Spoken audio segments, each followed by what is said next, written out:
met him about 3 years ago in Mumbai, and his charts spoke to me in a way no other market research has, and it has helped me tremendously.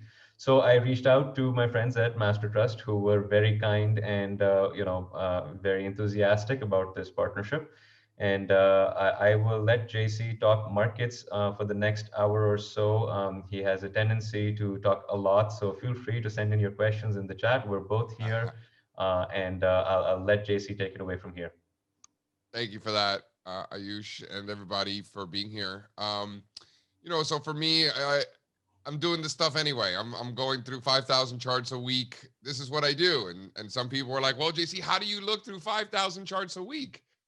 And my answer is that this is what I do. It's not like I'm an engineer during the day and then I look at the charts at night, or I'm a teacher during the day and then I look at the chart. Like, I wake up and I start looking through charts. And then when I get hungry, it's time for dinner, I stop and I go spend time with my family, and I go do that. Right. So, for me, it really is a weight of the evidence approach. There's a reason why we look through so many charts, because you can automate something and create scans and different universes of stocks, and we do that.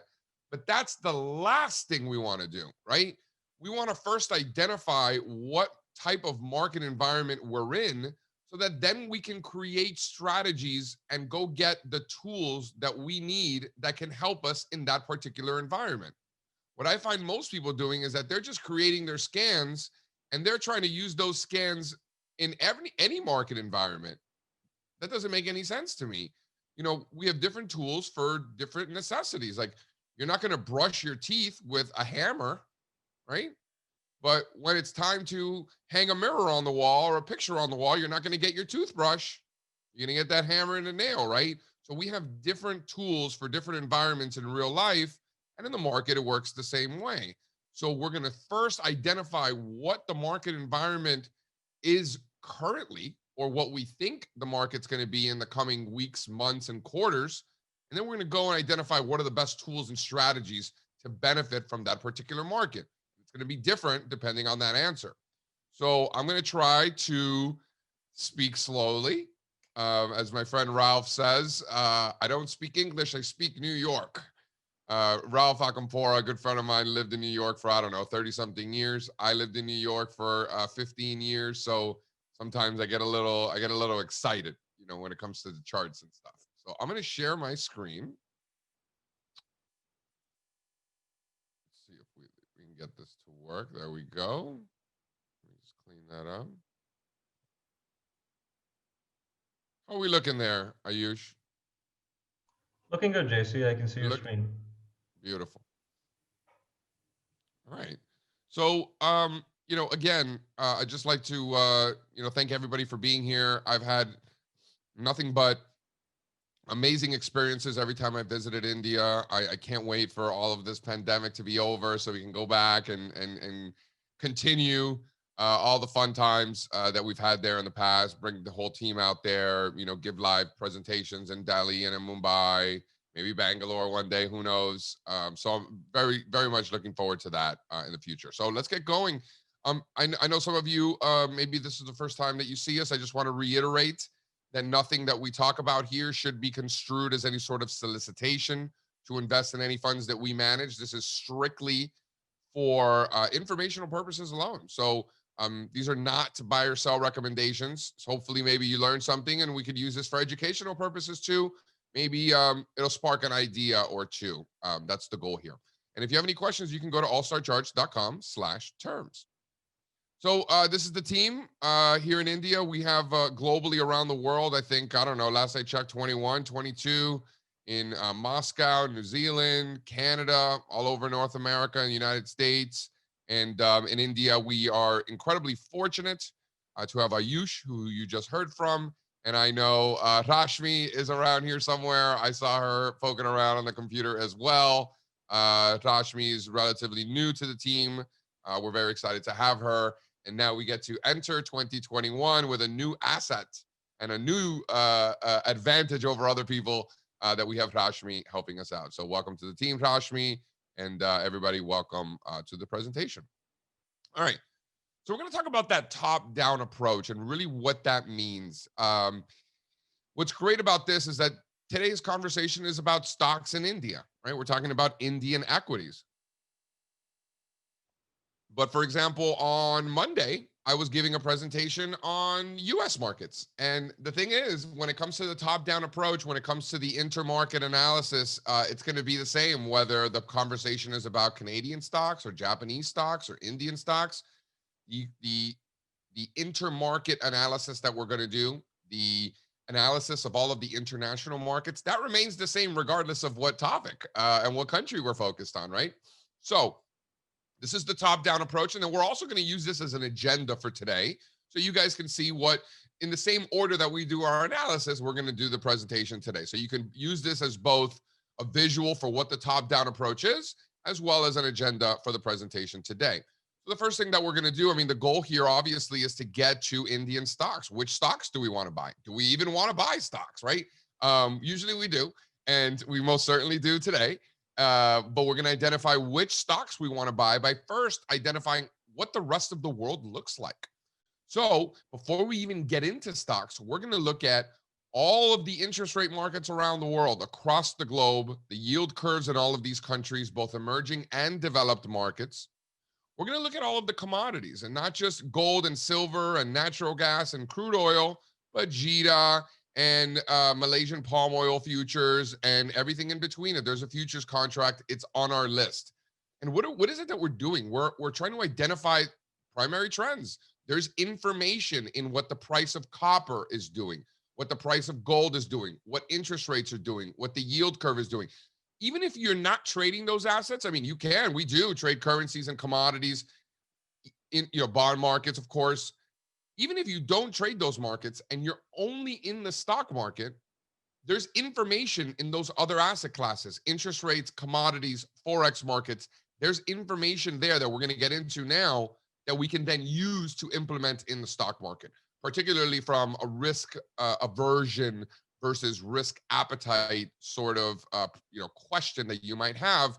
There's a lot of information that we're going to get from the intermarket analysis, or as they refer to it in the institutional world, cross asset analysis. All right. So now we're going to look at all those asset classes. Then we're going to go country by country, and we're going to look at all of the markets on both long-term timeframes and short-term timeframes. We call that a multiple timeframe approach.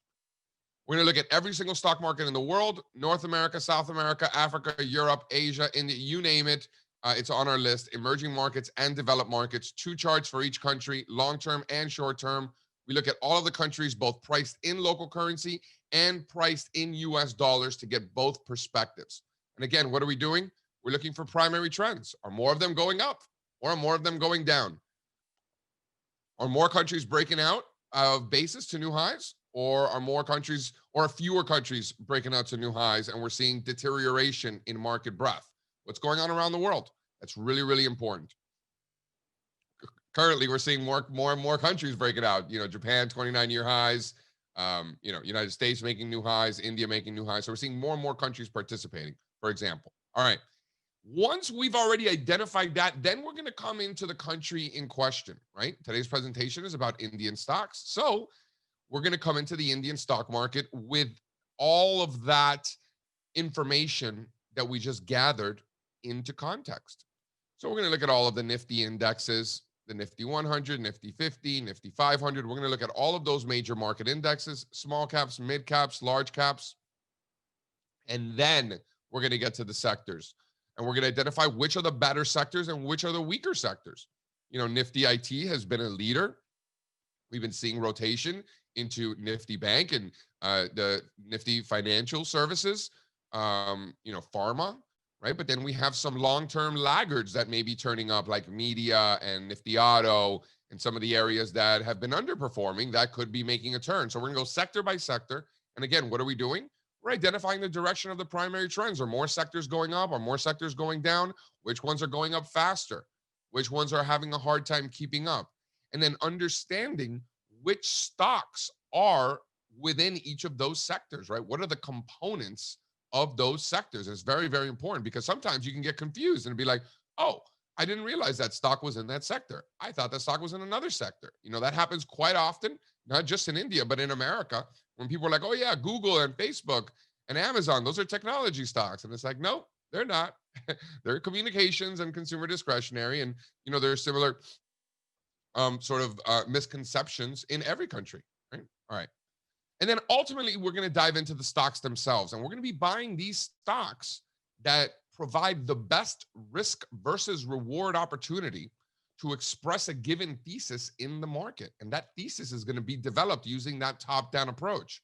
So that by the time we decide that we're going to buy TCS or Deepak Nitrite or whatever stock we want to buy, a large reason why we're buying that stock has nothing to do with the chart itself of that stock.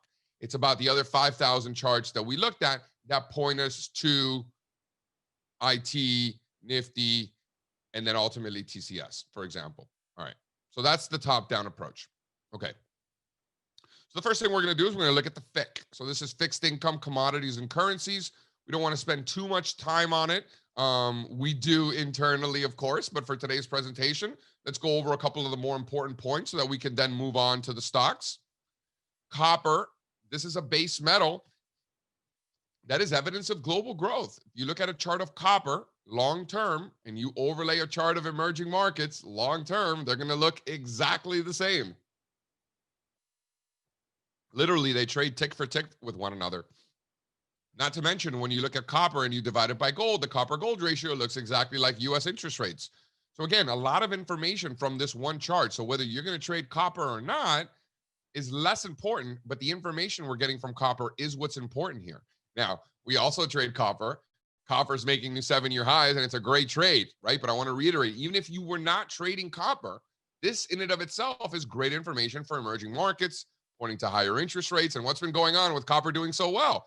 Emerging market stocks are doing fantastic. India, China, right? Even some of the other underperforming countries in emerging markets have been doing well. And what else? Interest rates have been going up, right? And copper's been outperforming gold, right? So a lot of information here.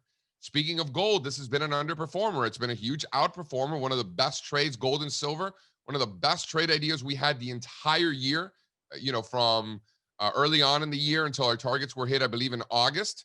And then it's just been a sort of a consolidation ever since. And it continues to consolidate. We're seeing some signs that we could break out at some point in the first quarter, in January, February, first quarter for us in the United States, I should say. January, February, March, maybe. But it hasn't yet, right? So, we want to pay particular attention to these recent highs, right? These recent highs also date back to the all-time highs priced in US dollars, the all-time highs back in 2011 for gold. So the latest highs priced in rupee, that would be the equivalent level. So we're looking for breakouts above that, most certainly. Silver, what I'd like to point out, silver's outperforming gold, which is another feather in the hat for the bulls, as we like to say, because when precious metals are doing well, when gold is doing well, you tend to see silver outperforming. Silver is like the crazy little cousin of gold, right? It's the more volatile, higher beta of the two. So when precious metals are doing well, you're going to see silver outperforming. However, when gold's selling off, silver's going to get destroyed, right? So it goes in both directions, the more volatile of the assets. And then here's a closer look at that silver-gold ratio breaking out. It doesn't necessarily mean that gold's going to break out tomorrow, but I do think that when we're looking at the precious metals market, it suggests that we should be looking for opportunities on the long side, not opportunities on the short side. That's what that means to me. And then whether gold's going to outperform stocks or not, because it hasn't been, obviously, this would be a logical place for us to see a turn in gold versus Nifty 50. So in other words, where would we rather be, gold or Nifty 50? Nifty 50 has been where we'd rather be. If we haven't seen a turn yet, and we haven't seen any evidence of a turn, but if there is going to be a turn, this would be a logical place for one. So something that we'll be watching for sure. We're seeing a lot of weakness both in rupee and in dollars. US dollars and rupee have been weak. Here's euro rupee breaking out. This looks to me like it's going to continue higher up towards 93. So looking for a weaker rupee and stronger euro moving forward. This one, we were laughing about it yesterday internally, just how tight yen rupee has been. This is just a very tight range below 72. And in my experience, when you have these really tight ranges, the resolutions tend to be incredibly explosive. You tend to get very strong moves out of these tight ranges. So I would expect something like that. I would expect a big move once this resolves. And in what direction is it most likely to resolve in? It's most likely going to resolve higher because the direction of the underlying trend is up. The underlying trend in rupee is down. So strength would be the logical outcome moving forward. Now, market doesn't care what JC thinks is logical. It's going to do what it wants. So we're going to wait for a breakout. But I think that this tight range, whichever direction it resolves in, it's going to be pretty explosive. And then not really much going on in dollar rupee, just kind of like a sideways range. Not much going on at all. Really reiterating, they're both weak. They're both showing weakness as the US dollar pushes down against multi-year lows.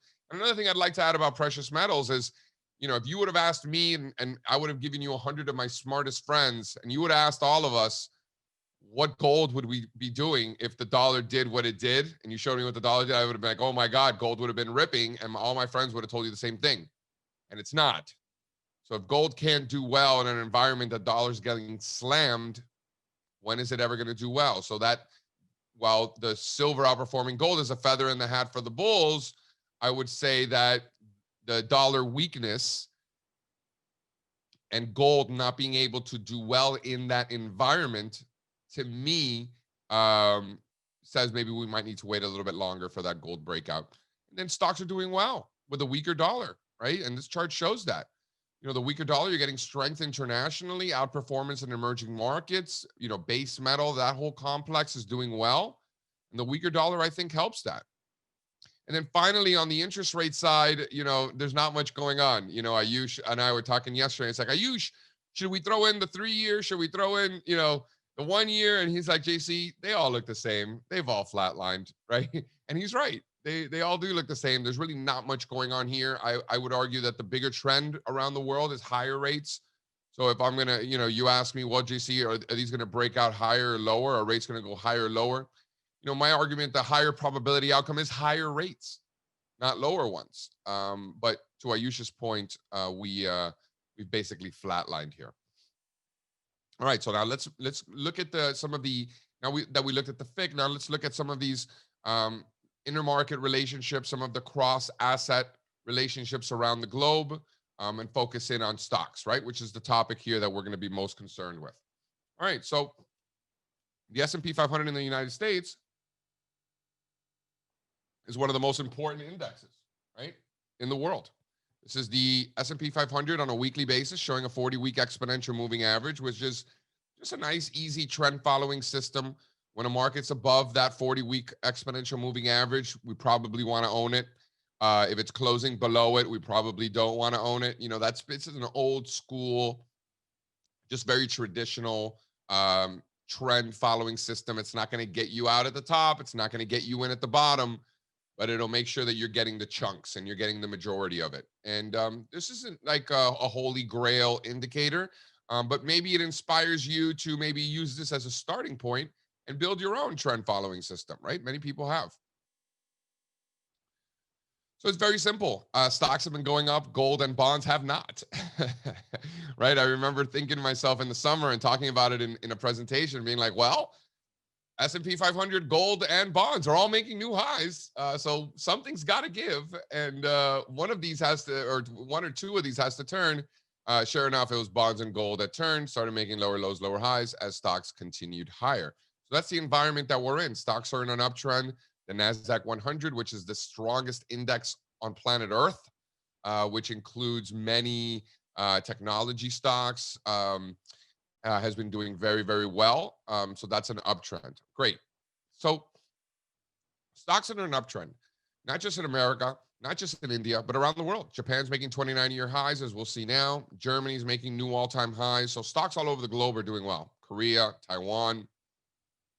What is it going to take for us to get more defensive, like we did in January and February, when we got incredibly defensive and said, whoa, we need to get out of the way. We need to buy bonds, sell stocks, right? And I didn't know anything about a virus or vaccines. I still don't know anything about. I probably know less now. It's probably more confusing for me now than it was then. What I did see was strength in bonds going into January, strength in consumer staples on a relative basis going into January. Yen poking up going into January. All of these things were suggesting a more risk-off environment was upon us. And I didn't know the market was going to have one of the biggest crashes ever. I mean, I certainly hoped for it because we were short, but I didn't know that that was going to happen. But we were positioned very, very nicely for it. Very incredibly fortunate for us on the day in March. It was the worst day in the Dow Jones Industrial Average ever.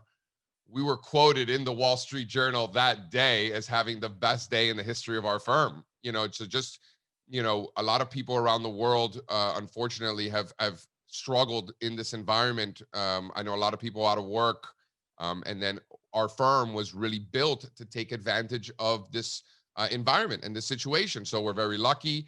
We've recognized how fortunate we are. I've called my friends. We've hosted multiple charity events. We've raised over $500,000 US just in 2 events that we've put on during the coronavirus, because I'm very aware that myself and many of my friends who work from home or are traders or whatever it is that they're doing have benefited, have done very well because their firms were built to work remotely, to take advantage of these opportunities of volatility, and we did as well. So we don't forget that. Now, we also want to be prepared for the next time that happens, right? So this is the chart. If there's any chart that you want to print out and frame it on your wall, this is the one. Because we want to picture what the market environment is going to look like if stocks are under pressure. What is that going to look like? Well, U.S. Treasury bonds are probably going to be outperforming U.S. stocks, right? You're probably going to see a flight to safety in bonds. Interest rates are going to be rolling over. That's probably a pretty safe bet. Consumer staples are stocks that people are going to buy no matter how bad things are, right? So if the economy is weak, no matter how bad it is, we're still going to brush our teeth and wash our dishes, and we're going to smoke cigarettes and drink beer and all of those things. Those are consumer staples. So you're going to see consumer staples outperforming in an environment that stocks are under pressure. And then you'll see consumer staples underperforming in an environment that stocks are doing well. So a spike in consumer staples relative, a spike in bonds relative to stocks, you'll probably see outperformance in gold too in that environment. Notice how in February, March, look at these spikes in these ratios, right? There's a good reason for that. That's where money goes to hide and when stocks are under pressure. And then finally, Aussie yen, Australian dollar is more natural resource oriented, very inflationary, China export oriented. Japanese yen's more defensive, right? So when money is coming out of stocks, it tends to go into Japanese yen at a very rapid rate. So these are the 4 that we're going to be looking at. We have a question from Sunny. What is the significance of using a 40-week moving average? It's a 200-day moving average, basically, right? 40 weeks is 200 days. So it's about the same thing. I hope that answers your question, Sunny. So the consumer staples is probably the one of these 4 that I think is really, really interesting to focus on a little bit more specifically. We're looking at consumer staples relative to the overall market, upside down, right? So these charts look exactly the same. So the blue line is the S&P 500. The black line is consumer staples relative upside down. So as the black line goes up, consumer staples are underperforming. As the black line goes down, consumer staples are outperforming. So with new highs in the S&P 500, we're looking for new highs in this ratio, which would represent new relative lows in consumer staples. We haven't gotten that. I think we do get it, but we haven't gotten it, and that will be something that we will be watching. And then, of course, credit spreads. The reason the stock market is doing so well has nothing to do with a vaccine or the charts of people getting their their shots or hospitalizations or any of those things. Like, that's not why the stock market's doing well. The stock market's doing well because credit, there's plenty of liquidity. That's the key. If there's trouble in the market, you're going to get spikes in credit spreads. Credit spreads are going to be blowing out because there's lack of liquidity. That's evidence of a market that's under pressure. There's stress. When there's stress in credit, that translates into the stock market, right? Because this is the biggest bond market in the world, right? All of the cryptocurrencies, for example, they can all go to zero tomorrow and it will not matter, right? There are no global market implications in such a tiny little nothing market. Credit spreads, the bond market is the biggest bond market, the biggest market in the world. This is where the biggest players play. This is the big boys sandbox. So if there's going to be real pressure in the stock market, you're going to get widening credit spreads. When things are good and there's no stress in credit and there's no stress in the market, credit spreads are going to continue to narrow, which is evidence of an overwhelming amount of liquidity, which is consistent with higher stock prices. So new lows in credit spreads means higher stock prices. What is the market environment going to look like if stocks are under pressure? You're probably going to see a lot of failed breakouts, a lot of new highs that fail. Go back and study the beginning of bear markets. Go back and study February and March. Go back and see what happened. A lot of failed breakouts. Go back to the October of 2018. Many, many failed breakouts all over the world. So we haven't seen a failed breakout here. My bet is we don't see a failed breakout. My bet is we continue higher. But if you're looking for what the market environment would look like when stocks are under pressure, the S&P 500 putting in a failed breakout here would probably be near the top of that list. I think this chart, transportation, is really important. Ayush was like, JC, we need to show more transportation stocks, more transportation. All right, let's show it. And a big reason why I love this chart is because, to me, it reiterates that we are probably closer to the beginning of a new bull market than we are near the end of an old one. And I don't just mean in the United States. I don't just mean in transportation. I don't just mean in India. I mean in stocks around the world. Most markets have done nothing. India's been doing great for a long time. We know that. The United States has been doing well also for a long time. We know that. But that's about it. Europe has done nothing for 20 years. London's done nothing for 20 years. Hong Kong's done nothing for 13 years. Look at emerging markets indexes. They've done nothing for 13 years. U.S. financials have done nothing for 13 years. Canada hasn't done much for over a decade. So, Australia's flat since 2008. So there's a lot of important markets around the world that haven't done anything. And the transportation index is one of the most important markets on planet Earth, has done nothing for 3 years and is just now breaking out, which to me suggests, again, we're probably closer to the beginning of a new bull market than we are near the end of an old one. And then back to what we were talking about on the failed breakouts. What is the market environment going to look like if stocks are under pressure? You're going to find failed breakouts. Look for the Dow Jones Industrial Average below 29,600. That's the level. You guys can write that down. 29,600. If we're below that in the Dow Jones Industrial Average, that's a big red flag. That means there's probably some more pressure coming and probably more pressure happening around the world.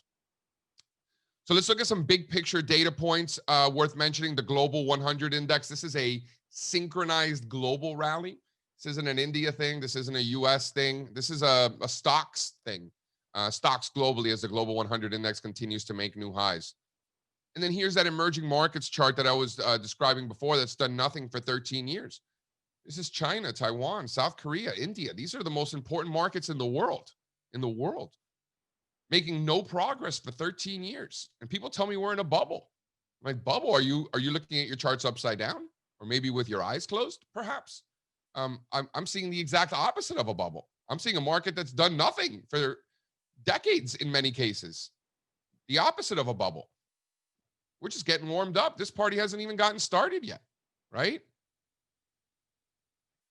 When I came into this business in 2003, for the first 4 years of my career, right here, emerging markets for the first 4 years of my career averaged a 100% return for the first 4 years of my career. So I have very fond memories of emerging markets. When I speak to my elders and we talk about it, they say that, when you came into the market impacts how you will look at the market for the rest of your life, which is really interesting. And this was me. This was the beginning. I came in the beginning of a bull market, right? So I have very fond memories. But if you came into this business in the past decade, the only thing is underperformance, except for India and maybe Taiwan, just underperformance out of emerging markets. Underperformance.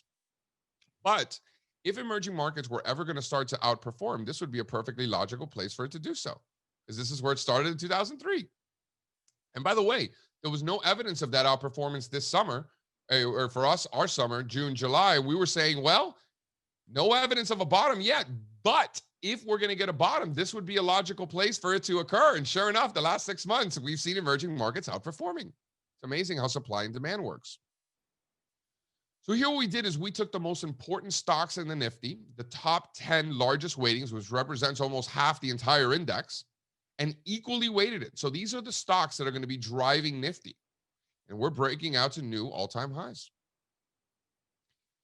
This, to me, folks, is one of the most important indicators in the world. I send this to our clients that are not in India, that don't even know that the Nifty 500 exists. They just think it's the Nifty 50, right? People who have no idea about Indian stocks, I send them this chart.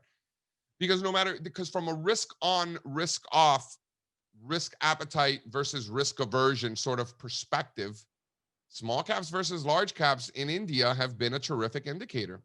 You'll notice here, so in green, we have the Nifty 500, a broad look at Indian stocks. And then at the bottom, we have Nifty small cap relative to Nifty large cap, small caps versus large caps. And you'll notice when small caps are outperforming, Nifty 500 tends to do well. And when Nifty 500 is under pressure, you'll see small caps underperforming. I mean, perfectly. So this has been one of the best indicators for us, whether you live in the United States or not, whether you trade Indian stocks or not, just globally. This is a fantastic chart that I think any investor anywhere in the world should be keeping an eye on. And then, of course, financials are, the most important sector on earth, I would argue. Why has Europe been underperforming for 20 years? Because they have a lot of banks and they don't have much technology, right? Canada, Australia, a lot of natural resource, a lot of banks, not much technology. So financials are really, really important. And in blue, so we're looking at India, Canada, US, and Europe. In blue, we're looking at their financials indexes. And in green, we're looking at it relative to the broader markets. As you can see here, financials in India making new highs. And then even in Canada, even European stocks, Deutsche Bank making new 52-week highs. That's just not evidence of a weak market. I mean, Deutsche Bank might be the worst company in the world, and it's making new 52-week highs. So if the market was going to be under pressure, if stocks were really going to be selling off, European banks would be front and center, right? They would be crashing down to new lows, not making new 52-week highs. So very, very important, to be watching what financials are doing around the world. So guys, that's the intermarket, international, top-down approach that we discussed. Look at all of the information that we already gathered. Base metals are doing well, outperforming precious metals. Interest rates kind of flatline, ticking higher. The weight of the evidence suggests that the trend for stocks is up. The trend for bonds is down. Gold is somewhat sideways to up. There are some mixed signals with silver outperforming gold. However, gold, not acting well in a weak dollar environment, right? Euro looks good. Yen looks good. Dollar and rupee do not, right? So there's so much information that we've already gathered, and we haven't even gotten to the Nifty, and we already have a pretty good idea of what we're going to see when we dive into Indian stocks, simply as a function of the fact that we've already looked at all of these other markets and asset classes around the world. To ignore those, I believe, would be incredibly irresponsible, right? Because there's so much good information there. So I think that's where the analysis needs to start. And then we dive into the main focus here, but with all of that other stuff into context. So here's the Nifty 50, folks, 12,300. That's the level. That's the level. If we're above that, I don't see any reason to worry. We want to be buying stocks, as I mentioned. When you go back and you study bear markets and you study major tops and the beginning of major sell-offs, what are you going to see? You're going to see a lot of failed breakouts. So if we're having this conversation that we're doing right now and we have it in 3-4 months and the market's crashing, right? Hypothetically, not that I think that's going to happen, but hypothetically, in that environment, we're going to be talking about Nifty 50 below 12,300.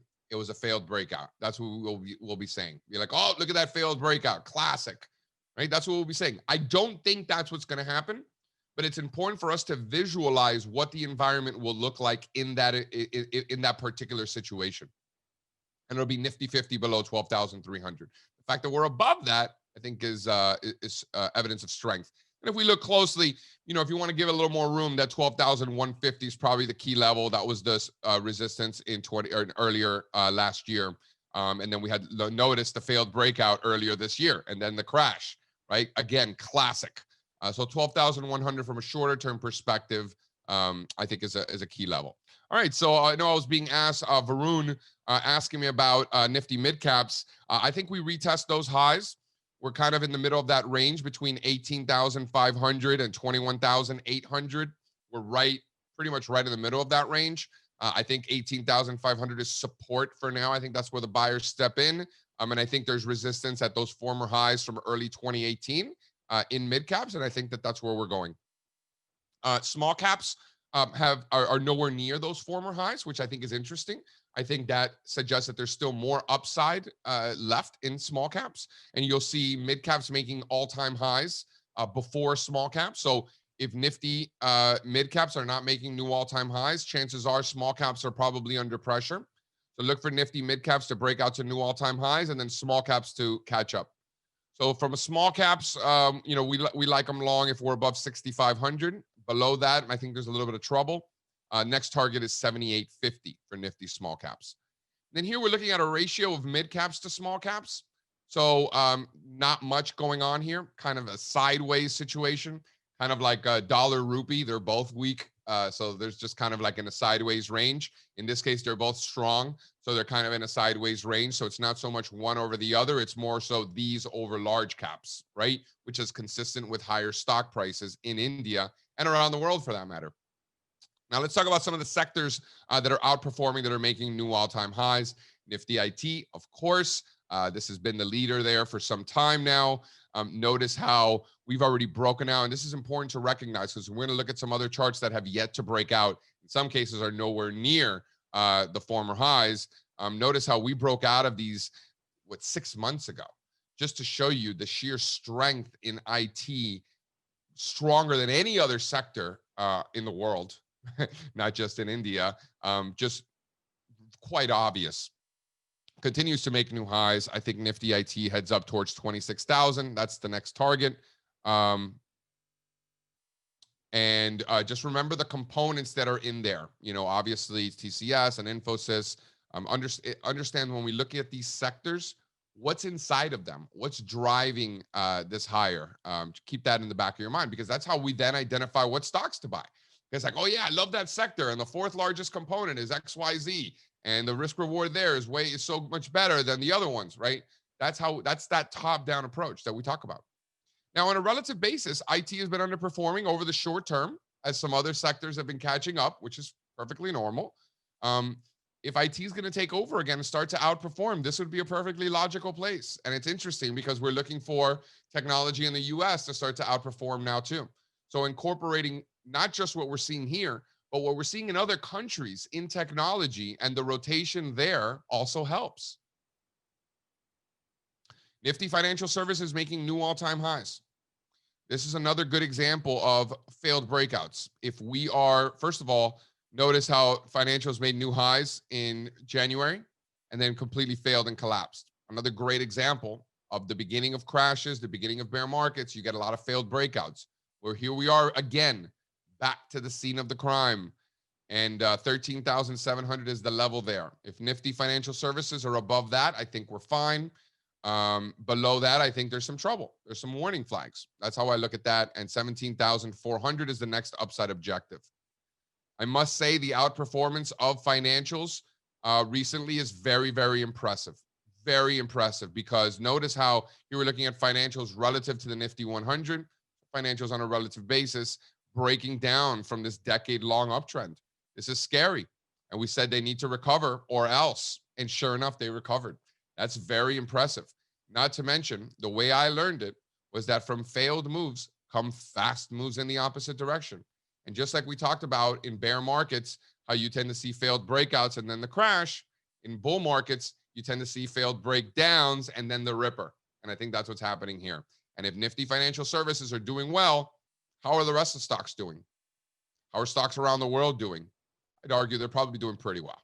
It's probably an environment where we're being rewarded for owning stocks, not being rewarded for shorting them, right? Nifty Pharma has been a home run most of the year, really since April. Just made new highs. I think it's due for short-term pullback. remain in this range for a while. I think that would be perfectly normal. I think there are stocks within that we can still own, we can still buy. Biotechnology and healthcare and pharmaceuticals in the United States and Europe continue to do very, very well. The fact that they've been doing so well in India should not be a surprise at all. I'd be surprised otherwise. And then on a relative basis, I think they can get going again. So we've seen some underperformance for the last 6 months or so after that initial thrust. And a thrust like this tends to happen near the beginning of moves, not near the end of them. So you see a move like this, a consolidation at a very logical retracement. And now I think we resolve higher. And I think Nifty Pharma starts their outperformance once again heading into the new year. So here, let's look at the Nifty services. We're looking at HDFC, Infosys. This is a great example of if we're going to get a correction, if stocks are going to be under pressure, as I've mentioned, expect to see many failed breakouts. This would be a logical one to expect. So 17,700 or so. If we're below that, that's a problem, right? I don't think that's what's going to happen. I think we hold above those former highs and we continue to proceed higher. But from a risk management standpoint, from a JC, how do we know when we're wrong? How do we know we need to sell stocks? How do we know? I think you're going to see Nifty Services and some of the others I've pointed out back below those former highs. And then here we're looking at a relative basis near 137. I think we could see rotation back into the space, as I mentioned. If we're above 137, I see no reason why Nifty Services can't continue to outperform and go and retest those highs from earlier this year. And let's remember which stocks are in this HDFC Bank. So expect financial services to do well in an environment that Nifty Services are outperforming.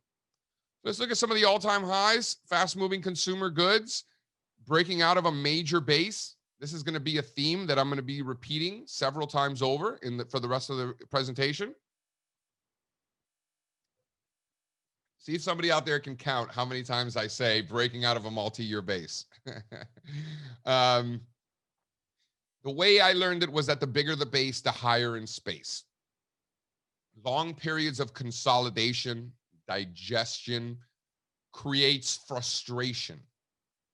And the eventual resolution out of these consolidative phases tend to be very explosive. Those trends tend to last longer than most expect. Even me who says this all the time, that should know better. These trends surpass even my expectations. I feel like almost every day, especially in strong bull markets like this, obviously. This is that, folks. Fast-moving consumer goods have done absolutely nothing for 2.5 years or so. Nothing. Zero performance. Things like Hennessy, Unilever, ITC, Nestle, these are the names that are going to be driving this. And if we're above those 2018 highs, we want to be long and we want to be strong. We want to be looking for fast-moving consumer goods stocks to own, particularly if we're above 33,000. Let's call it 33,000 on the index of Nifty FMCG. And then on a relative basis, if you notice, for the last 4 years, every time we get down here, Nifty fast-moving consumer goods start to outperform. So if FMCG is going to start to outperform and break out simultaneously, notice how it's in the process of a breakout and it's been underperforming. So just imagine now we start to get outperformance. Think about the upside resolution that we could get here. It could be incredibly powerful. And again, that's only valid, right? That statement can only be true, if you will, if we are above those 2018 highs. I'm getting a question from Harjeet. What is your advice for retail investors at this level in the market? I'm not sure what that means. Advice for retail investors at this level of markets. I'm not quite sure what that means. Maybe Ayush, if you can help translate that perhaps, or if you get through your slides, you will answer that. Harjeet, this is probably 3-4 slides ahead. It will answer your question. Cool. How about Nifty Energy breaking out to new highs? You want to know something that's happening in India that's not happening in other countries? Energy stocks making new highs. Like that's just not something we're seeing. Quite the opposite, in fact. You look around the world at energy and they don't look like this. So if you want to talk about relative strength in India, energy is a really interesting place, most certainly, as it tries to break out of a multi-year base. Companies like Reliance, Power Grid, NTPC, 16,700 there. That's the level that we're watching. If we're above that, that puts us above last year's highs. And if that's the case, there's no reason to be bearish. Quite the opposite. Every reason in the world to be looking for energy stocks to buy. Some of the multinational stuff, also, ready? Breaking out of a multi-year base. So we'll be watching these 2018 highs in the multinational companies. If we're above that, I think we're going higher. Nestle, Henderson, Maruti Suzuki, look for 14,900, 15,000, right around that level. If we're above that, I think we're going much higher. Nifty consumption is about halfway up to our upside objective near 6,100. I still think that's where we're going. This is still an uptrend. Notice how it broke out of this multi-year base. So look how Nifty consumption broke out of this multi-year base. So when I look at the multinationals, what do I think is going to happen out of this multi-year base? When I look at energy, what do I think is going to happen out of this multi-year base? When I look at FMCG, what do I think is going to happen out of this multi-year base? Well, I think what's going to happen is what the other ones are doing. When I look at Nifty consumption breaking out of this multi-year base, this one looks like those other ones. So it leads me to believe that there's a higher probability outcome that those that have yet to break out will resolve higher like their counterparts. So let's look at some of the sectors that have hit resistance, hit our short-term upside objectives. PSU banks have been the worst place in India for some time. It's not a secret. Ayush, has there been a worse sector than the PSU banks? This is the worst one, right? Not in this country. I want to just interject, JC, just to answer the previous question also. The sectors that JC has been talking about the last 3-4 slides, the FMCG, IT, energy, those are the sectors, even at this level and even for retail investors, we would want to be buyers of those sectors. So, and this is the same, same data that we will share with hedge funds, with mutual funds, with the largest market players in the world. Those, even at this levels, we are buyers of those sectors and the stocks that we'll talk about in a few slides. And these next few slides that are showing charts that are hitting resistance, that means they're coming up on a level where there are sellers waiting to sell those stocks, and we do not want to be buying those sectors at that level. So I'll let you continue, JC. Thank you, Ayush. And yeah, what Ayush talks about, some of these portfolio managers that I speak to, in some cases they're clients, sometimes they're friends, in some cases they're colleagues, or both. And, the conversations that I'm having every day are with some of the smartest, most powerful, largest fund managers in the world. I mean, pretty much all of the major banks that you've heard of in the United States and Europe and around the world, most of them pay us. A lot of the major hedge fund players around the world, many of which you're familiar with, you've read about them in books. Those are clients of mine too. Some of them own sports teams, right? These are very, very powerful people, and they come to us for analysis. And what's great that I've learned over the years is that I'm happy to share with them my thoughts like I'm doing today. But I'm also asking them questions, and we have so much data coming in. In fact, we have so much data coming in. We had to build a supercomputer because the data kept crashing our computers. So that's what we're dealing with here. And in many cases, we're getting this data from some of our clients that they know that it is that is better off in our hands than in theirs because they don't have the capacity or the time or maybe the intellect to really analyze that data. And they know that we have a team of 20 something people already. What are we at? I use 21, 22. I lost count, something like that. But we have the team to do the analysis. So they'll just give us the data. So we have to build a supercomputer to be able to handle it. So anyway, just my 2 cents on how fortunate we are to have these conversations, with these fund managers and these PMs. PSU banks, it's been a place we've wanted to stay away from. Notice how this one doesn't look like a lot of these other charts. Notice how this looks like the opposite of IT, right? Does not look good. Nifty Metal still stuck in this range. Look at some of these names like Tata Steel, JSW, Hidalgo, just in this range. And we're looking for a resolution out of this range, which I do think we get an upside resolution eventually. Just don't know how long it's going to take. Nifty Auto has been a severe underperformer for some time until this year. We're about halfway to this target near 10,400. I do think that's where we're going. That hasn't changed much. But just understand that these are still below those former highs. These are the underperformers. Commodities, things like Ultratech and NTPC, halfway to that target, but again, still below these former highs. Notice how some of those other areas that we discussed were already breaking out above their 2018, 2019 highs. These have not, right? That's underperformance. Look at Nifty Infrastructure doing nothing for 10 years. I do think this resolves higher. And in fact, the longer it takes for it to resolve higher, the stronger the breakout's probably going to be. So these are the types of areas where we want to be patient, right? Let them develop, right? They take time, and the longer they take, the better. So it's okay, be patient. Nifty Media, definitely one of the worst places over many years. Look at that support from 2019. Support, and then crash. Now we're back to the scene of the crime in September. That support turned into resistance, and now we sold off again. Now we're back again. So 1,725, that's the level. If we're below that, I would expect it to continue to stay under pressure. I ultimately do think that we do resolve higher. I don't know how long it's going to take. It could take longer than most people think. So I think we stay patient. And 1725, we want to be buyers above that.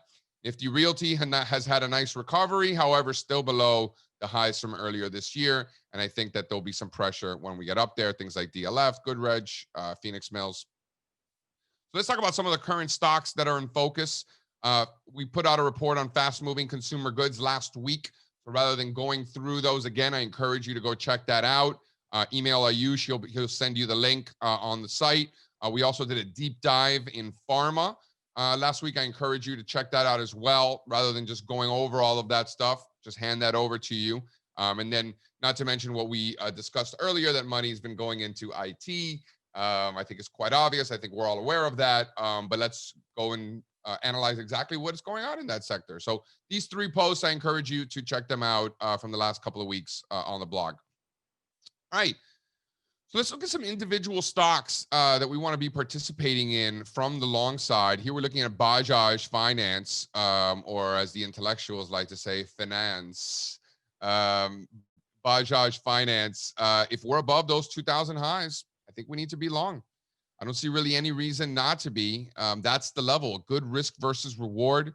This is a stock that we think can see 6,800 to the upside, and we only want to be long if we're above 5,000. So if we're below 5,000, I think we stay away. We're above 5,000. We own Bajaj Finance with a target up near 6,800. Here we are on a relative basis, continuing to outperform, back above those 2019 highs. So the upside, the trend to the upside is in place. These are the types of stocks we want to be buying. These are the types of breakouts that we want to be buying. HDFC Bank has been a big leader there for some time. We had a nice ripper to new highs earlier this year. We've been consolidating for the last several months, as many leaders around the world have. We want to be buyers right here, right now. 1350 is the level. So if HDFC is above 1350, we want to be long. If it's below 1350, we do not want to be long. In many cases, these are binary opportunities where if we're below a certain level, there's too much risk, opportunity costs, price risk, all of those things. This is not what that is, right? We're above those levels. So if we're above 1350, we want to be long. I think we go to 1600 in HDFC Bank. Definitely a leader there. Cholamandalam Investment Finance, we're above those 2018 highs. So again, breaking out of a multi-year base. That is what this is. And we want to be buyers if we're above these 2018 highs. Cholamandalam, 350 is my level there. If we're above 350, we want to be long with a target of 436. Max Financial Services, look at this multi-year base that we have yet to break out of. But again, we want to be buyers of a multi-year base. So if we're above 680, 685, that's the level. And that's where we want to be long, only if we're above that with a target of 935. If we're below these 2017 highs, I would argue it's probably going to remain under pressure for some time. Aves Financiers breaking out. I think we go retest those former highs. So let's call it 1585 or so. That's the level. If we're above that, I like it long with a target above 2,000, which were these highs earlier this year. Capri Global, probably one of my favorite trades in all of India right now. I just love the risk reward. I love the relative strength. Notice how We're well above the highs from last year, from last year and earlier this year, I should say. We hit our initial target right near 290. We're consolidating above that, and now I think we break out. So if we're above 288, that's the level, 288. If we're above 288, we want to be long Copry Global with a target of just under 400, right around 393. Okay. Havels India, look at this base. We're back above last year's highs. We want to be buyers of this pullback. If Havels is above 800, we want to be long with a target near 1010. What about Titan? Breaking out of a multi-year base, right? Multi-year base, Titan breaking out. If we're above 1380, we want to be long Titan company with a target of 1740. So I like Titan long only if we're above 1380 with a target of 1740. What about Bata India? Consolidating nicely right above former resistance from 2019. If we're above 1470, I like Bata India long with a target near those former highs from earlier this year, just below 1940. What about Pedialyte? Pedialyte, major move, momentum in a bullish range. If we're above 1580 in Pedialyte, we want to be long with a target of 1980. So if we're below 1580, that puts us in failed breakout sort of mode. And that's not the environment where we want to be long. That's the type of environment we want to avoid. So we only want to be long here if we're above 1580 with a target just below 2000, right near 1980. Altool Limited sort of in a range near the lower end of the range, most certainly. I think we're going to retest 7,000. Excuse me. Yeah, I think we're going to retest 7,000. I would expect some consolidation, some digestion of gains, and then ultimately a resolution higher heading up towards 10,000. I think that's ultimately where we're headed. Let's get to 7,000 first, and then we'll reevaluate. BASF and the chemicals, I do think we ultimately go retest these highs from the last couple of years. The trend is higher. I think 1770 is next, followed by 2090. But that thesis is only valid. We only want to be bullish if we're above 1370. This was in a bit of a range, but if you like the chemical space, looking for exposure, BASF is in an uptrend. What about Deepak Nitrite, right? Pushing up against this 900 level. I like it if Deepak Nitrite, if it's above 900. If it's not, we do not want to be long. But if we're above 900 in Deepak, we want to be long with a target of 1260. Mahindra, 660 is that level. Look at this multi-year base. 660 is the level there. If M&M is above 660, we want to be long with a target of 810. Eicher Motors, 2300 is the level there. Look at this multi-year base. Resistance, resistance, resistance, resistance, breakout, retest. We want to be buyers of this retest. We want to be long Eicher if we're above 2300 with a target of 2960. Jamna Auto, I like this coming out of this downtrend. As I learned it, we want to be buying smiley faces. That's what's going on here. We had the breakout from the downtrend. We had a consolidation. We have a new breakout now. The risk level is 52. We only want to be long Jamna Auto if we're above 52 with a target of 68. Amara Raja batteries, what is going on here? We have a multi-year base. We are breaking out of a multi-year. Has anybody counted how many times I said that? And the reason that we joke about that is because it's important. I give a lot of presentations. I have a lot of meetings. I catch myself saying things a lot that maybe I haven't said in a long time. In this case, it's breaking out of a multi-year base. I haven't said that this many times, not just in India, but anywhere. I haven't said that this many times in a long time. And I catch myself saying that. So while we're joking about it, saying like, oh, how many times am I saying that? Like, sure, it's funny, but that's also really good information, right? So here we are breaking out of a multi-year base. What's there not to like? If Amara Raja batteries is above 900, we want to be long with a target of 1220. Then I got two more slides for you here. Phoenix Mills, 710 is my level there. If we're above 710, I like it long with a target of 830. And then finally, once again, breaking out of a multi-year base is Ultratech Cement. We want to be long if we are above 4,700 with a target of 6,025. This is Ultratech Cement, of course, breaking out of yet another multi-year base.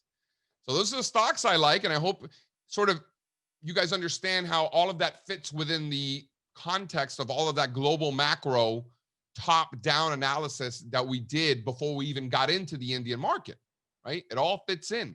And when you look at some of these Indian stocks that we like breaking out of multi-year bases, and then you look at China breaking out of a multi-year base, many US indexes breaking out of multi-year bases, European index breaking out of multi-year bases. This is a global market, folks, and I think it's important to recognize that. Maybe one day the PSU banks will recognize it. What do you think, Ayush? That was great, JC. We have a question on a particular stock. So while we are, while I tell them about what this slide is about, why don't you, if you want, pull it up? It's Yeah, I'm going to NM. pull up my software. It takes up a lot of memory on my computer. So when I give these presentations so that everything doesn't crash, I shut it off. So let me just restart it. So, folks, we've got about, I want to say 20 more slides, if that's correct, after this that talk about more stocks that we like and give you a more sort of complete view of our, view of the market. So, if you want this slideshow with the complete balanced slides and trade ideas, email india@allstarcharts.com and put the subject line master trust slides so that we'll get you this complete deck and you can look it over, and I'm sure this video will be available soon, so we'll send you a link to this video as well, and you can go. It's a lot of information, so you can go back and watch it. We're getting questions, so I'm going to just read them and sort of moderate with JC. So please keep sending them. And one of the first questions was a stock named NMDC, and there's questions coming in about what's your view about banking and finance? What's your view about short-term traders? There's questions about RSI on charts. So it's a mix of how do you see markets and sectors versus how do you see your charts. And uh, I think you've pulled it up right now, so I'll give it over to you, JC. That's NMDC.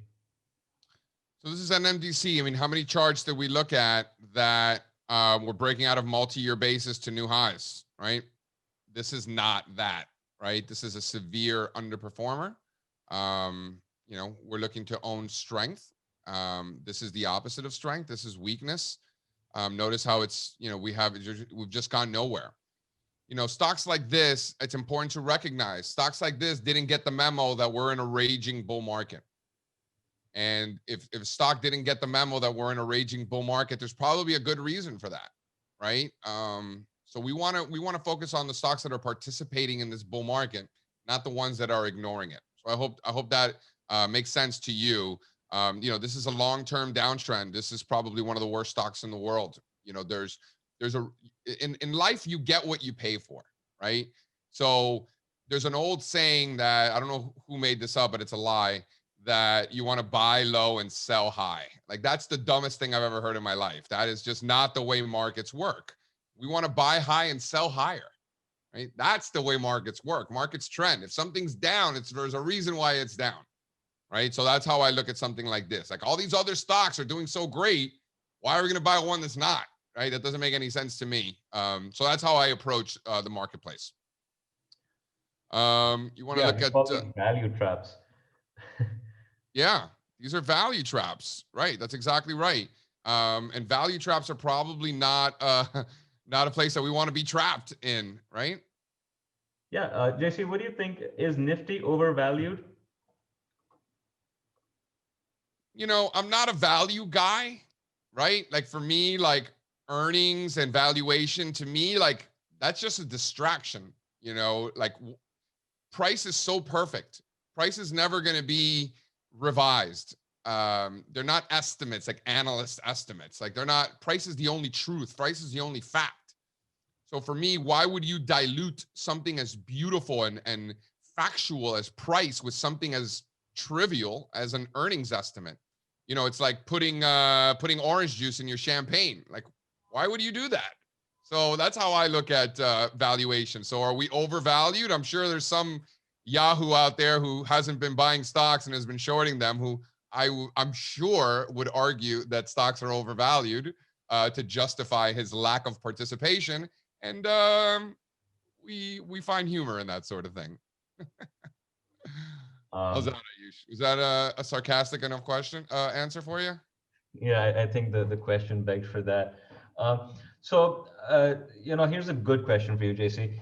Uh, Bhagesh Bhatt asks, want to know how we can find that liquidity-based market run is now about to get over in a couple of weeks or months. How do you approach that? I mean, you've talked about how liquidity is good right now, and you've talked about credit spreads, but how are you approaching that view of, okay, now it's time to get out? Yeah. This is it. This is it. Right? We went over a lot of different examples. Treasury bonds are going to be outperforming stocks, right? Not making new lows like they have been. Consumer staples will be outperforming, not making new lows like they have been. Yen is probably going to catch a bid. Aussie is probably going to sell off, especially versus each other. Credit spreads are not going to be making new lows. They're going to be starting to blow out. These are all of the things that you're going to see. You're going to see a series of failed breakouts. You're going to see the Dow Jones Industrial Average below 29,600. You're going to see the S&P 500 below the highs from the summer. Right? You're going to start to see these breakouts failing, credit spreads blowing out. All four of these ratios starting to turn up like they did in March, right? In February, really. Right? Those are the things we're looking for. And they haven't happened. Listen, this could start tomorrow, next week. Who knows? And the market sells off from there. But my point is that hasn't happened yet. So while it's important to visualize what can happen, it's also important to recognize that has not happened, and that buying stocks has been paying very handsomely, and shorting stocks has not. In fact, we shorted a few stocks in April and immediately got steamrolled. In fact, one of our shorts never even got triggered. That's how strong the market was. Meanwhile, while we were putting in these shorts, put in two shorts in particular, our long positions were exceeding expectations all at the same time. So you know what we did in April? We stopped shorting stocks and we started buying more aggressively. And look how that worked out. So that was good information. Sure, we got a couple of trades wrong, but that's okay. You pay for information. There's nothing wrong with that. And I would argue that had we not put on those short positions in April and gotten steamrolled, literally stampeded over, I don't think we would have been as bullish as we have been since then, right? It was like a good lesson. Like you touch the stove, the hot stove once, and you don't touch it again, right? It was kind of like that. And there'll be an opportunity where we'll be shorting stocks and our shorts are doing great. And then we'll be buying stocks and we'll be getting stopped out of those. And it's like, well, maybe we shouldn't be buying stocks and maybe we should be shorting more of them. Like that'll come again. I just don't think it's going to be anytime soon. Thanks, JC. Here's another one for you.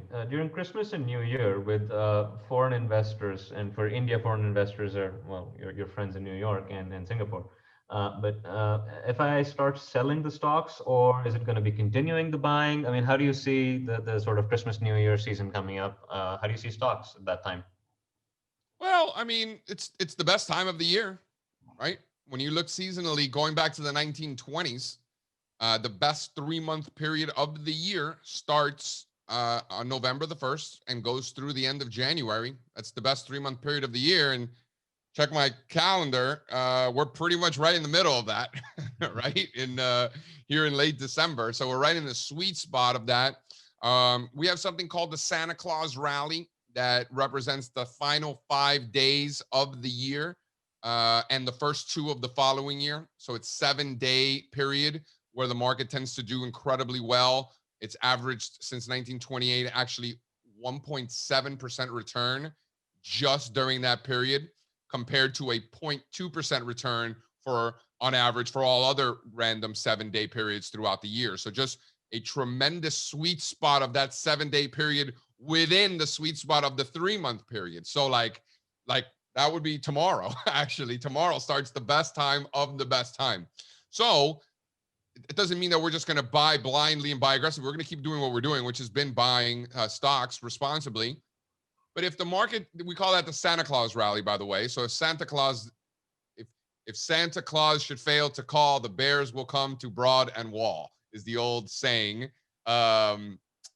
and just so you guys know, the New York Stock Exchange in New York City is right on the corner of Broad Street and Wall Street, so Broad and Wall. And if Santa Claus should fail to call, meaning if the market is not up during this 7-day period, that is Santa Claus not showing up. And historically, when Santa Claus doesn't show up and the stock market goes down during this 7-day period instead of going up, that is a warning signal. We saw that in 2000, and that was a bad year. We saw that in 2008. That was a very bad year. We saw it in 2015. We saw it. When we see that, there's trouble in the horizon, or we're in the middle of trouble already. Right now, that's not the case. Stocks are making new all-time highs, so we should expect Santa Claus to show up and stocks to do well over the next 7 days. So I'm going to take a little bit of a break from these questions and ask you one that's from Ajay Sharma. He says these charts, he agrees with you that charts do provide a lot of leading indicators, but too many charts and too much study of so many charts, it always confuses him. And moreover, they're not available on a single platform. JC, could you talk about the All Star Charts platform in answering this question? I think the readers, the listeners here deserve to know a little bit more about your business. Yeah, so my business really started off as a blog, way back in the day, just a way for me to share ideas. If I see a chart that's interesting, if I like a trade, just a way for me to express ideas. When I'd be on TV, I would take the video of the clip and put it on the blog. It was kind of just like, what's JC up to? What's JC thinking sort of thing. And then ultimately, some colleagues of mine and future clients convinced me to take it a little bit more seriously and start providing actual research, and that began in 2014. And now it's probably the most widely read technical analysis research of all time, simply because of our mass distribution through the internet and everything like that. That my predecessors maybe 70 years ago did not have the opportunity to do. So I would argue the work that we're doing is being read more widely than any technical research that has ever been read. And then we expanded, and when I realized that, wow, the exact same supply and demand dynamics that we're analyzing in the United States and Europe and Japan, we can also do in India. And I really fell in love with the market. Truly, the supply and demand dynamics in India are as clean as they come. They are as clean as they come, to not go through all of the charts, to not analyze the supply and demand dynamics, and instead focus on something like, I don't know, corporate earnings or news announcements or things like that. I think that is a terrible, terrible idea. It's a great way to confuse yourself. It's a great way to be distracted.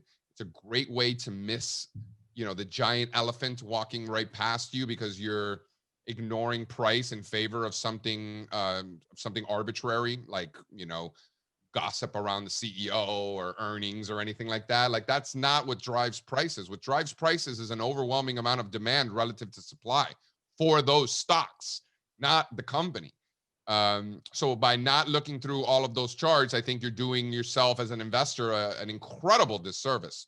So for our clients, to your point, it's hard to look through all those charts because maybe you're a financial advisor and you're dealing with clients, or you're an engineer, or you're a lawyer, or a doctor, or whatever it is you're doing. And then you just want the idea and you're looking to invest in your portfolio.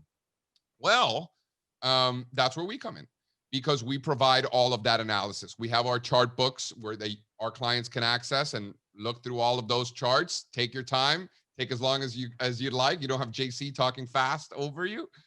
You get access to all of the conference calls. We do this twice a month, about an hour long, going through all of these charts, trade ideas, all the nifty indexes, all the intermarket approach. So all of our clients, they're not just going into the market blindly.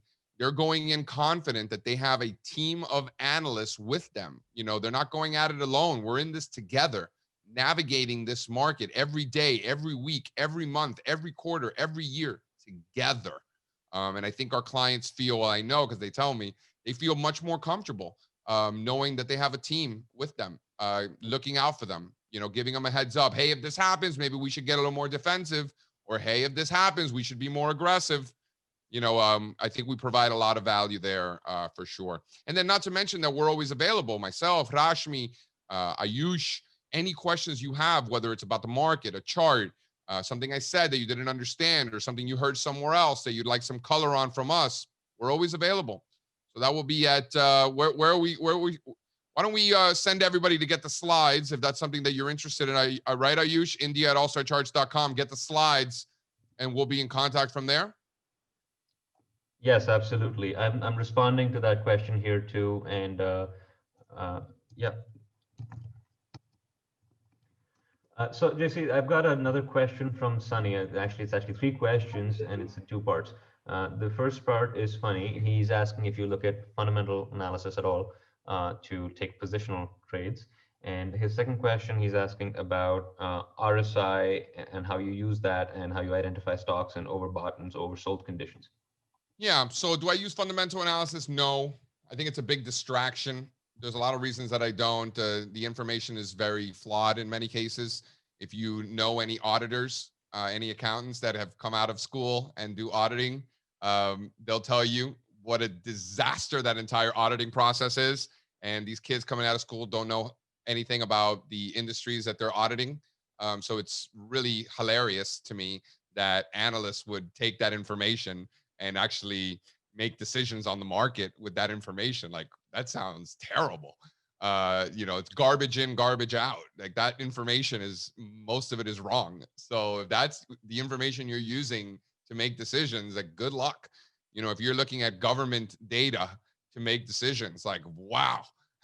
First of all, they're not giving you all the information. Second of all, that government data is going to be revised many times over in the coming quarters. They actually tell you that. So a lot of this information for me, it's really glorified gossip, right? Gossip. Like, you want to know what like celebrities are doing and which actor is marrying this other actress and all that stuff. Like, fundamental analysis is in that same category. It's gossip. And for me, it's the way I see it, it's a distraction from reality, right? And the only reality, the only truth is price, because price will never be restated. Like, if a stock trades at a certain price, we know that there was a willing buyer and seller at a specific price on a specific date at a specific time, and that will never change. So if we're analyzing just the direction of price and analyzing trends, we're going to be on the right side of those trends. And if we dilute that analysis with something as trivial as fundamental analysis or some of that gossip stuff, like, I think it's really just a distraction. It's really all it is. JC, I'm going to pause you over there before you answer the second question on momentum. Um, there's a question about what all information our service provides, and everything you saw today in the presentation, this exact thing is what we do for our premium members every month, and it includes information about stocks, bonds, commodities, and currencies, all on one platform that is easy to digest. It's this is not a Bloomberg terminal where you're not going to be able to digest all the information. The whole idea is we provide analysis, not just data points, and we put it together. Looking at all the asset classes, what commodities are saying, what currencies are saying, and what bonds are saying, and then we apply that to stocks, and we did it live for you today. So that's really what the whole package is. I think there was a question about that. So you get the written analysis, you get the conference calls, and you get the trade ideas as a list, and you can reach out to JC and Rashmi and I anytime you want. So I'll hand it back to you, JC, to talk about momentum, how to identify overbought and oversold conditions, and how you use RSI. So for me, I'm not a momentum, I'm not an indicator junkie, right? I'm sure you guys have walked by somebody's desk and seen like all these indicators, like every color in the rainbow. And, you got your MACD and your RSI, and you got your slow stochastic, and then your fast stochastics, and then your ROC, and then your McClellan this, and then whatever indicator you built yourself. And then, not necessary. Again, speaking of distractions, like, what are you waiting for? All of them to tell you to buy? Like, pick one. Pick one. And I use a relative strength index, RSI, a 14 period RSI. So if we're looking at a weekly chart, it's a 14-week RSI. If we're looking at a daily chart, it's a 14-day RSI. So it's a relative strength index. It's a momentum oscillator that goes from 0 to 100. That's what oscillator means, 0 to 100. So 70 is overbought, 30 is oversold. Overbought readings are bullish. That's characteristic of an uptrend. Oversold readings are bearish. People are like, oh, JC, I can't buy this stock because it's overbought. Like, how can an overwhelming amount of buying pressure possibly be a bad thing? I don't understand what you're so upset about. um, so that's how I use it. And listen, I know very smart people who use MACD and stochastics and some other indicators, and that's great, good for them. I do not. I'm a keep it simple, stupid kind of guy. I like my life easy. I have one momentum indicator. I know how it behaves very well. I have been watching it every single day for decades now. So I'm quite comfortable with it. And as Ayush mentioned, in all of the charts that we've got, in many of them, we'll use the RSI. We'll look at momentum. We look for divergences, confirmations, breakouts, breakdowns, etc. Uh, JC, Jagmohan has a question about your view on the banking and finance sector. I know you've talked about it in today's presentation. Maybe you could pull up that chart or just overall give them your view. This is banking and finance in India. Yeah. I mean, listen, it's been a global real phenomenon. And speaking of valuation, I mean, again, I'm not an expert in this. I ignore this stuff, but my fundamental friends tell me that uh, banks in India have the highest valuations of any of the banks around the world, really pricing in the most growth. So I thought that was interesting. And they've done very, very well. And I think continue to get even more overvalued. You know, that's a strong space. And it's not just the strength we're seeing in Indian banks and Indian financial services, but it's really a global thing. We're seeing it in Japan. We're seeing it in Europe, new 52-week highs in Deutsche Bank. You know, in America, broker dealers and exchanges making new all-time highs. So I think all of that is consistent with higher prices in nifty financials. It's a global market. So what you're saying is even though Indian banks and financial services are some of the most expensive from a price to earnings ratio perspective, you actually want to buy them more than the cheaper banks in Europe.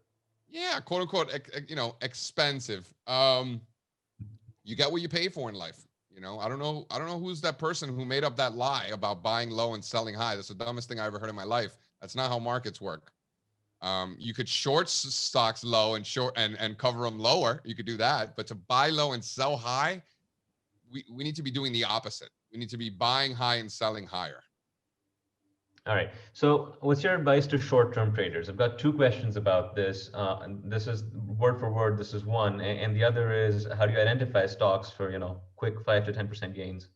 Yeah. So what's great about this, and I think one of the reasons we've been so successful as a firm is that we incorporate this top-down approach. We incorporate this multiple time frame approach, meaning that our analysis starts with the long term and then we break it down to the short term.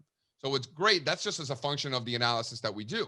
So what's great is that long-term investors stick with those long-term views and short-term investors continue to follow along to the more short-term views. So what I would suggest for more short-term investors is even if you don't care about these long-term charts, even if you're not going to invest like that, recognizing the direction of the underlying trend is very, very important. And you can find them in these long-term charts because when you're trading short-term in the direction of the longer-term trends, your probabilities of success are going to be very much higher than if you're trying to be cute and go against the underlying trend. So I think it's important to look at the longer term charts to put things in perspective, and then the shorter term charts for entries and exits. And then the second uh, words of wisdom I would advise for short term traders is manage risk responsibly. And I mean, I would say this for any trader, long term or short term, but especially short term. Identify before you buy the stock. Identify where you're wrong, right? At what point there has to be a place between where you buy it and zero that you admit, hey, I got this wrong. So you want to identify at what price the market proves your thesis to be invalid. And then you want to also identify where you're going to take profits. and then see where current prices are away from your stop and where current prices are away from your potential reward. And figure out what that risk versus reward ratio looks like. Is it 6-1, 7-1, 8-1, 10-1, 2-1? The higher the risk reward, the better. You know, if you can get at least a 7-1 reward to risk ratio on trades, even if you get a few wrong, because you will get them wrong, right? That's part of the trade that you're making. No pun intended. It's part of the deal that you're making. You're going to get some wrong, but if you constantly have the risk versus reward skewed in your favor, you're gonna win at the end. All right, I'm gonna ask you only two more questions, JC, and then I'm gonna hand it back to Palka. And that's just because we're coming up on 6:30 now, and you're gonna need Optima for this. Guys, thank you so much for being here. I'm gonna ask him for two stocks that people have sent in questions about, and the first one, JC, is Tata Chemicals. Um, Maybe you can show the chart. Maybe you can just talk about it. Yeah. Giving you an uptrend and a sideways trend, so so people have a flavor of the way you look at the world.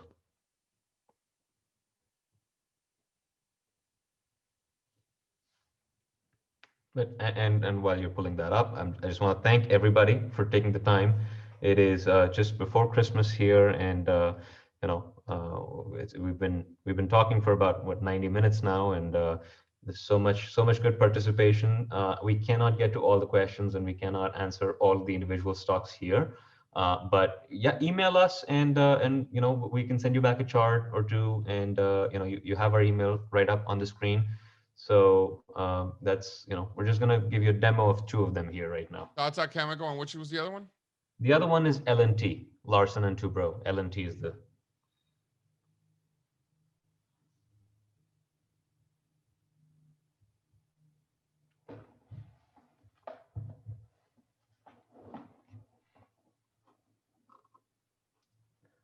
I know there are a lot of questions. There's, questions about PPCL, Hint Petrol. There's questions about Madhusan Sumi. Guys, I appreciate the questions and the participation about the individual names also. Just send us an email, and we'll be happy to answer them.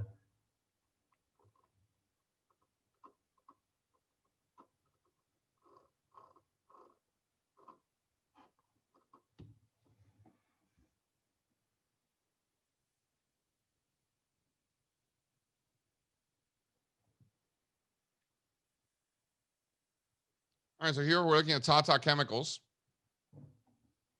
I just pulled it up. I just want to make sure I have the data right. Is that correct, Rashmi? Are we looking good here, or Ayush? No, I don't think so. No, this isn't right? It doesn't look right to me. No. I just punched it up, so I haven't downloaded the data yet. So it might be a little bit. Why don't we move on to L&T? As you can see here. How's that look to you? That looks more like L&T. Yeah. So on the top, I got to download the data. I haven't done that. I just restarted it. But this is the level for L&T, so you can really see sort of how we approach the market.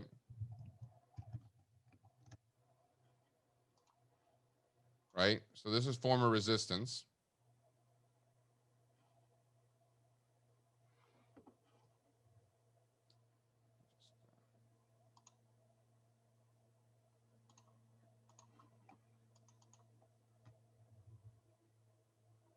Right? So that former resistance turns into support right around 1300. You notice that? So there's an overwhelming amount of supply relative to demand at these prices, right? That's what this is. So we can see. So right around 1300, you're seeing when the market gets up to these levels, it sells off. Gets up to these levels, it sells off. Now what happened here? We broke out in 2018, got back above those levels. That turned into support.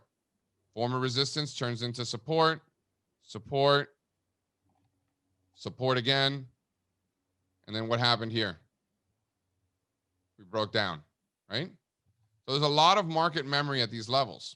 And now what's going on? We're back to the scene of the crime.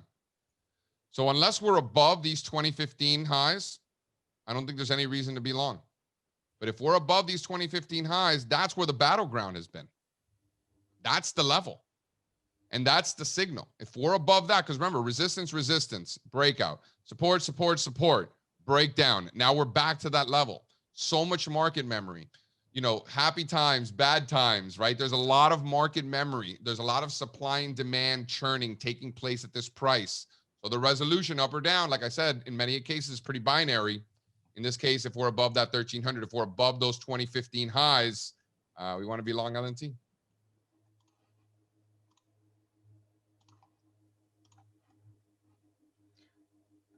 Jason, do you have e-signal? I do. India data, that has the right Tata Chemicals data, or I have it here if you wanna. Which ticker do you use specifically? Tata Chem on e-signal. Tata Chem on NSC or BSC? NSE. Tata Chemicals DS or INR 10? INR 10. Here we go.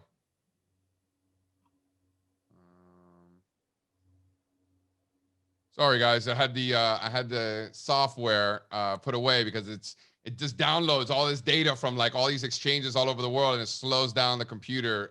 So when I give presentations, it's usually not a good idea. It's downloading the history. I'm not sure how long it's going to take, Ayush. Sorry about that. All right, never mind. I tell you what, we have a bunch of chemical stocks up here on this deck. We can show them BASF and Deepak Nitrite. And those are Deepak Nitrite is a more similar looking chart, even though Tata Chemicals had a nice few weeks recently. Yeah. And yeah, we can just, I mean, I think you said this on Monday. First of all, we want to be in the right sector. And if there's an entire sector that's doing well, and we're picking 1 or 2 or 3 stocks in that sector with the best risk reward ratio, you improve your chances of success. So I can also pull it up if you want. Here I can. Yeah, it's downloading. Not getting any love from the exchanges. It's probably downloading. I just started it, so it's probably downloading stuff from a zillion exchanges all at the same time. So it's just like, You got Reliance up there? Yeah. I think this is a good one. People want to talk about Reliance.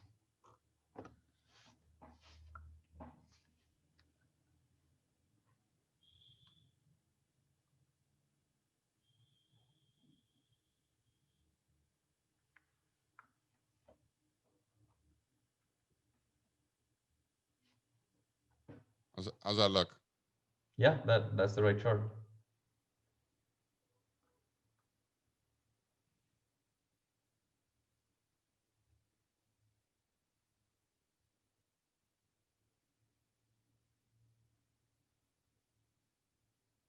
So Bhagesh had asked a question earlier in the chat about how we came up with certain numbers, certain targets, and his was specific to Deepak Nitrite.